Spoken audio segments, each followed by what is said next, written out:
Hey lovely people, I'm back with more tinfoil, and this happened to be one I really didn't plan on. As I jumped into the rabbit hole for lore gems on a different theory, my path diverged to this guy. Yes, this guy. Yep, still the same guy. With the release of Dragon Age the Veilguard fast approaching, I know we're going to get a lot more details about Solas and the events during the ancient past that led up to his desire to tear down the veil. But I can't be called a lore nerd if I get answers handed to me, so I wanted to see how much I understand the man behind the myth from looking into the stories and environmental clues to piece together a bigger picture. This video is spoilery for those who hasn't played Inquisition or its DLCs or have read the comics and books pertaining to Solas. Also, I've included a little bit from the Veilguard gameplay review and teasers, so spoiler alert, you're warned. In order to chat about such an iconic figure, we should start with the tales about the Dread Wolf. Fen'Harel is known by many names: the Dread Wolf, Lord of Tricksters, the God of Misfortune, and the Elven God of Betrayal, the Great Wolf, and the Old Wolf. But when we first meet him, he introduces himself as Solas, a hedge mage that woke up from Euthenera a year prior to seeing the veil breached and wants to assist the Inquisition. Dalish lore has it that Fen'Harel was known as kin to both the creator gods, known as the Elven Pantheon, and the Forgotten Ones, but was truly neither. He supposedly betrayed both sides by sealing them away in their respective realms, never again to interact with the mortal world, and then spent centuries in the far corner of the earth hugging himself and giggling madly in glee for his great deception. The story was used to explain why the elven gods, the benevolent creators, did not intervene to prevent the fall of Arlathan. Felasan, a Dalish dreamer mage and friend of Briella, didn't paint the Dread Wolf in a good light either by telling stories exemplifying the wolf's cunningness. But there are misnomers about the Dread Wolf that we later learn. By Kuhn's standards, to call a thing by its name is to know its reason in the world. In the short story, Genitivi Dies in the End, Rasan, the chosen heir of the leader of the Qunari priests, told the group who found the fallen elven library that Fen'Harel is a name given by his enemies that has been incorrectly translated into Dread Wolf. And Solas, the name chosen by a self-styled martyr, is also not his true name. This is when former Sister Laudine tells Rasan that Solas means pride. Scholar Thinaline Tavernier of the University of Relay wrote that a far more accurate translation of Fen'Harel is God of Rebellion. Some scholars believe that the constellation Fenrir, known in a common parlance as White Wolf, was originally associated with Fen'Harel before being supplanted by the ancient Tevinters. I have to credit my friend Phil on pointing out the correlation between an ancient script called Gilderon's Claim with Solas' dialogue. There are no gods. There is only the subject and the object, the actor and the acted upon. Those with will to earn dominance over others gain title not by nature but by deed. I was Solas first. Fen'Harel came later, an insult I took as a badge of pride. The Dread Wolf inspired hope in my friends and fear in my enemies. Not unlike Inquisitor, I suppose. There's more to Gilderon's claim, but the first three sentences is the most important, which stress that names like Fen'Harel is a title earned by deeds, not because they were inherently divine. Phil stated best that Fen'Harel is a personification of an ideal. If Fen'Harel was a title, then I have to wonder if names such as Mythal, Elganon, Dirthaman were titles that the elven mages gave themselves when ascending to god status. It's a question I would like answered somehow. Just so we're clear that Solas isn't a spirit, his dialogue with Cole confirms it. You don't need to envy me, Solas. You can find happiness in your own way. I apologize for disturbing you, Cole. I am not a spirit, and sometimes it is hard to remember such simple truths. They are not gone so long as you remember them. I know. I don't believe Solas was lying to the Inquisitor when he said, "I have explored the Fade more than anyone alive, but even I can only visit in dreams." Now that we know Solas was his original name until he was given the title Fen'Harel, who is Solas? When Solas asked Ko to be the voice of the Spirit of Wisdom after she was released from the Venatori, Ko spoke from her memory. Could you, if you would remember her, could you do it as I would? He comes to me as though the Fade were just another wooded path to walk without a care in search of wisdom. We share the ancient mysteries, the feelings lost, forgotten dreams, unseen for ages, now beheld in wonder. In his own way, he knew wisdom, as no man or spirit had before. Thank you. Ko also offers other more cryptic information about Solas. Voice ringing with fullness from both worlds, guiding me to the shining places. He calls himself Pride. He did not want a body, but she asked him to come. He left a scar when he burned her off his face. Bare-faced but free, frolicking, fighting, fierce. He wants to give wisdom, not orders. The flame on Solas' tarot card, as well as on Fen'Harel's heraldry and Shaper Volta's tarot card, symbolizes knowledge and wisdom, even insight.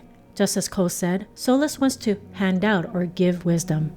Aside from his affinity for spirits and extensive travels through the Fade, Solas constantly seeks wisdom, but to what end he seeks it and why?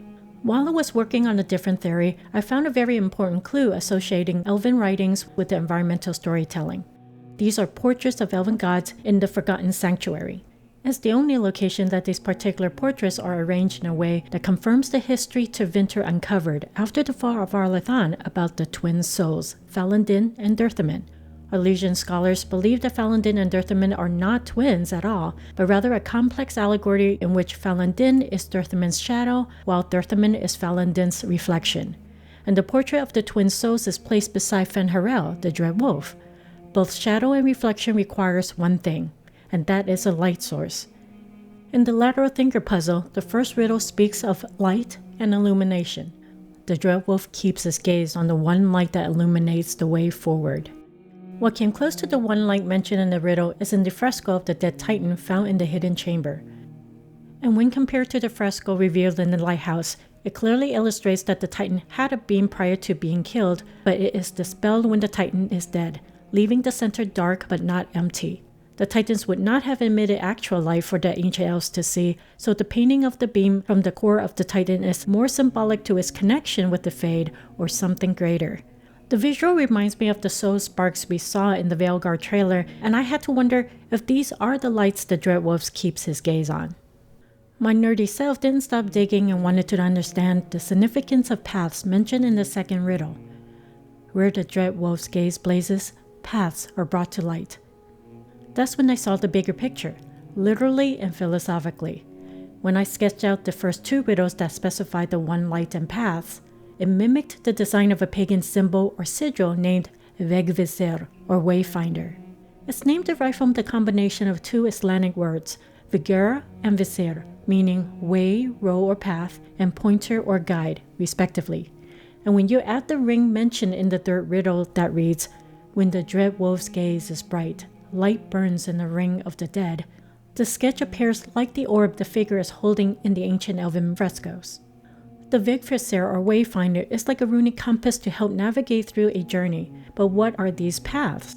In order to see them, the sigil needs to be viewed in 3D or 4D, which then becomes the model of an axis mundi, a celestial axis in astronomy. In cosmology and mysticism, the axis mundi represents the cosmic tree or the world tree, also known as the tree of life or knowledge. The tree motif can be found in all three games, from the city alienages to the chantry stained glass windows to the ancient elven ruins. It's more than a coincidence, and the biggest indicator of all is the welcome mosaic with the portrait of the Dread Wolf above the tree. On Solas' tarot card, it may seem there's only 4 circles created by an infinity loop with a space in the center for his portrait. But if the design is a quincunx, then there are actually 5 points. An essay by Sir Thomas Browne elaborates upon the quincunx pattern in art, nature, and mysticism as evidence of the wisdom of God. Although Sir Thomas Browne may have been influenced by the astrological meaning of quincunx, introduced by the astronomer Kepler, who wrote the book Harmonices Mundi, or The Harmony of the Worlds. Kepler claims the Earth has a soul because it is subjected to astrological harmony. I did not make this stuff up. So, in a fantasy setting like Dragon Age, the theological concept of the world tree, combined with the harmonics of the planetary system, means that the Titan, the collective, is both the soul and link between the earth and heaven, while it sang or sends vibrations into the universe. A memory left in the Verderthera even mentioned, the unchanging world rings with its own harmony. Shaper Volta interprets the ancient script about the Titans to say, it shapes the stones, within and without. They are the sculptors. They sing in the stone, shaping it. While in the Bastion of the Pure, Ko reacts, it's singing, a they, that's an it, that's asleep, but still making music. The rest of Solas' tarot cards speaks of his knowledge or belief in the grand scheme of the universe. Quincunx, symbolizing the axis mundi or the concept of the world tree. Infinity, symbolizing the endless cycle and limitless nature. Stars, symbolizing 9 spheres or aspects of divination. Flame, symbolizing great wisdom. The Veilguard, symbolizing the journey through the paths of humanity and enlightenment. The moon, symbolizing cycles, transformation, and fertility. The 4 elements, symbolizing the fundamental building blocks of life and the physical world, representing stability, fluidity, movement, and energy. Frequency, symbolizing either divine or the harmony of the world. I think Varric summed up Solas the best. Ordinary guy saves people, accidentally founds religion. Sounds a lot like the chant, actually. Essentially, Varric is calling Solas a prophet. I can't see how the Dreadwolf can come across as such by the way he speaks to spirits and the people. Solas even expressed what he thought of our Inquisitor's state of being. What were you like before the anchor? Has it affected you, changed you in any way? Your mind, your morals, your spirit? If it had, do you really think I'd have noticed? No, that's an excellent point. Why do you ask? You show a wisdom I have not seen since my deepest journeys into the ancient memories of the Fade. You are not what I expected. What have I done that's so surprising? Humans are short-sighted, brutish, blind to the beauty of the Fade. Their minds cast in a duality of black and white. But you have shown a subtlety in your actions. A wisdom that goes against everything I know of your people. Solas has been in Euthenera until she asked him to join her. I thought the answer was quite obvious, but it is not 100% hands down to whom Solas is referring to when he burned her off his face as a condition of going to her. In the majority of teaser trailers and his tarot card, Solas carries a staff with heads resembling halas, but when I analyze the entire set of artwork, the varying style still points to roots and trees, more aligned with the idea of the world tree and Mythal with her tree life Valislin. However, playing my own devil's advocate, tree and path also relates to Andruil, the creator of the Ver Tenadal, or the Way of Three Trees. Through such practice, Andruil taught the Dalish focused aim and determination, physical as well as mental agility and adeptness, and mindfulness. Solas seems to exhibit those qualities such as his laser focus on tearing down the veil and the mental gymnastic he does to swiftly change his course of action when the subsequent plan failed, all the while coping with whatever hits the fan. To go further into the history of the world from the perspective of the Dreadwolf and his role in it, let's look closer into the environmental design of the Elven Mountain Ruins, a valley created by the Dreadwolf as a sanctuary. Found in the chamber far below the Silent Tower is a 3D map of the valley with the exception of a tree in the center. The way the wolf is gazing at the upside-down tree may mean that the Dreadwolf knows the natural order of the world got upended or that the realm of men is inverted. So instead of facing divinity, we're facing the roots or the underworld of the world tree. Gatsy, the dwarven stonemason employed by the Inquisition, made a remark when interpreting the collection of early Tevinter mosaics called The Fall. Towers here, upended over there. You know what kind of force it would take to flip that much stone? It would do more than burn your beard. The same Murmur from the Verdurthera that spoke of the harmony of the unchanging world also said, "The unchanging world is delicate. Spells of power invite disaster and annihilation. The unchanging world is stubborn. The pull of the earth fiercely resists, making fire run like water or stone rise like mist." But what did the elves do? They defied the natural order. As old elven writing found at the Temple of Mythal revealed, "In this place we prepare to hunt the pillars of the earth. Their workers scurry, witless, soulless. This death will be mercy. We will make the earth blossom with their passing." Within the same tower as the 3D map, we would come across a lot of murals of blighted beasts and elves, as well as a magical mosaic ward that spoke of the lies of the Aveneris. So collectively, these elements are hinting that Fen'Harel recognized the threats, but was he complacent? I'll speak later about the regret of the Dreadwolf. After playing Trespasser, we get to know that the Elven gods are not creators of the earth, or even gods, and that the Maker didn't cause balance to sunder. For the Dreadwolf, dualism is part of the natural state of being and in a world he understands, by how his portrait is set next to Falandin and Durthamin, a history that the researcher said to be a complex allegory that has nothing to do with being twins. But there is more to the allegory than about the twin souls, a shadow and its reflection. There's a lesson, both internal and external, to be learned. Thamiel, the old god of beauty, is represented by a triad which is linked to Falun Din. So what can Solas the Dread Wolf do to bring balance between shadow and reflection? An inscription left on the doors of Salasan, located in the Forbidden Oasis, gave us the clue. It translates to, "Arrogance became our end. Come not to a prideful place. Now let humility grant favor." The balance between shadow and reflection is humility. Humility as a virtue illuminates the shadows of overconfidence and pride, and humility leads one to seek the wisdom of others. It's like the imagery of the ravens clutching a heart and a mirror, seen in one of the scattered glyphs. The world reflects what is in our hearts that leads to our choices and actions, but when humility is lacking, there's no understanding to lead us to true wisdom. It's also what Solas said to Cole about the Fade. I didn't know there were spirits of wisdom. There are few. Spirits form as a reflection of this world and its passions. We will never lack for spirits of rage, or hunger, or desire. The world gives them plenty to mirror. The gentler spirits are far more rare. We can ill afford the loss of even one spirit of wisdom, or faith, or compassion.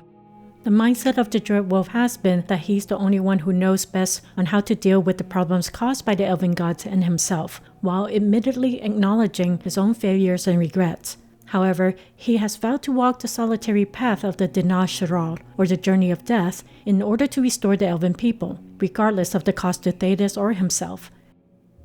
Beneath the Forgotten Sanctuary is a hidden armory. Right as you walk down the stairs, you can see a flagpole with a finial of 2 birds.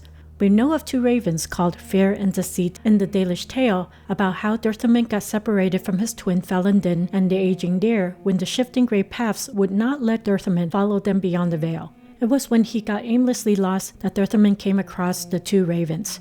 It's not clear where the pole with this finial came from, since there are other treasures that the elven slave stole and stored in the armory. But I cannot help seeing the correlation with the portraits of the twin souls, because I don't remember seeing raven motifs in the temples we visited around Thedas during the main game of Inquisition, other than Falun Din's spirit animal, the owl. In Elven language, Harel in Fen'Harel means tricky. Another word for it is deception. But dread is defined as fear. So seeing the dual ravens finial could be a subtle link to Solas' adoption to the title the Evaneris gave him as an insult, and that the oral accounts of Fen'Harel's persona might have been misremembered or misinterpreted over the decades as being ravens rather than metaphorical concepts for the hearts of man. How ravens got connected to Durthamin versus Fen'Harel is quite interesting, but that's a video in itself, and funny enough, that was the original theory I was working on. To speak of the Dread Wolf's deeds and regrets, I'll need to establish a bit of context by reading from the DA wiki verbatim. The ancient elves instituted an oppressive class-based system against their own kind. Slavery was practiced by the Evaneris, with both servants and slaves apparently used interchangeably. The Valisline was used as slave markings to represent the gods that nobles favored. Basing off of this snippet from the gameplay trailer, the question is, why did the Evaneris place Solas on the pedestal when he objected to Algernon's idea of elevating themselves as gods? Even the mosaic ward at the Silent Tower confirmed Solas' objection. Fen'Harel has been falsely named a god, but is as mortal as any of you. He takes no divine mantle and asks that none be bestowed upon him. My guess is that the Evaneris elevated Solas to their status to control the narrative. Like, see, this guy is a god too. Believe in all of us. We know what's best for you. While relegating Solas as Fen'Harel as the trickster god so people would think twice to associate with him or believing in his words. What's the saying? Keep your friends close but your enemies closer? My friend Phil thinks that Fen'Harel watched over the people as his supposed friends turned from generals to elders to kings and then gods. It might be why Solas stuck around, so he can see how things goes until things started to go south when the Evaneris became tyrants. During the height of elven slavery led by the Evaneris, refugees and runaways streamed to the sanctuary created by Fen'Harel, where their wounds were tended and their Valisline removed while they learned the truth about the elven gods. The former slaves eventually took up arms at the side of the Dread Wolf and fought back against their former oppressors. It's obvious that Mythal knew of this valley and the purpose of it, to have her portrait set beside Fen'Harel's, and for her Well of Sorrows to know the secret password that can get past his guards. We know of his deeds as Fen'Harel, so what are his regrets? One indicator was shown to us in Skyhold's Rotunda, and the other appearing on the wall in the lighthouse after you place a wolf statue on the pedestal. I'm sure Veilguard will reveal more answers, but let's tinfoil a bit. Here's a few I can think of. The most obvious regret he has was the creation of the Veil. He didn't realize that it separated the magic that the elven civilization and the elven immortality relied upon. I think the next biggest regret was Mythal's death by the hands of the Evaneris. More than an eon has gone by since Mythal was hailed for striking down a few titans and elves running out of caves, sealing them with stones and magic. But Mythal claimed that she was betrayed as the world was betrayed. Solas might have wondered if he could have prevented it by seeing and obstructing the deception, but the truth would start a war between the people and their masters, so he watched Mythal take the fall. However, what the truth mattered, since warring with the Titans was the catalyst to the disaster that unfolded. Solas regretted how prideful he was when he was younger. He said he was a cocky, hot-blooded youth who wanted to fight. His pride may have led him to believe that the elves are superior in knowledge and wisdom, and that deeds earns them favors. He might have been one who took up arms to subdue the Titans or their so-called witness soulless servants by believing Elvenon will blossom in their passing, but didn't foresee the consequences of their actions until it was too late. Now this is a shot in the dark. Solas might have regretted it that he didn't have the mastery to strike at the Evaneris at the time. Solas and other members like Gilderon knew that the Evaneris were no gods, no matter how they spin their narrative, and thought they can group up to thwart the reign of terror and oppression, but they abandoned Solas and the war they were fighting, or that Solas abandoned them after realizing that they were fighting to gain power for themselves. This is hard to say since there's no certainty that the tale about the Forgotten Ones is a total fabrication or misinterpreted like so many Dalish lores. Like all of you, I've been waiting with bated breath for Dragon Age the Veilguard to launch, so we can finally get some answers about Solas, his purpose and path, and what truly happened that brought the world to its current state. I hope you enjoyed my tinfoiling, and I hope you subscribe to my channel for more. Be sure to press the like button and offer some comments about what you may think Solas will do. Thank you for watching, and see you guys next time.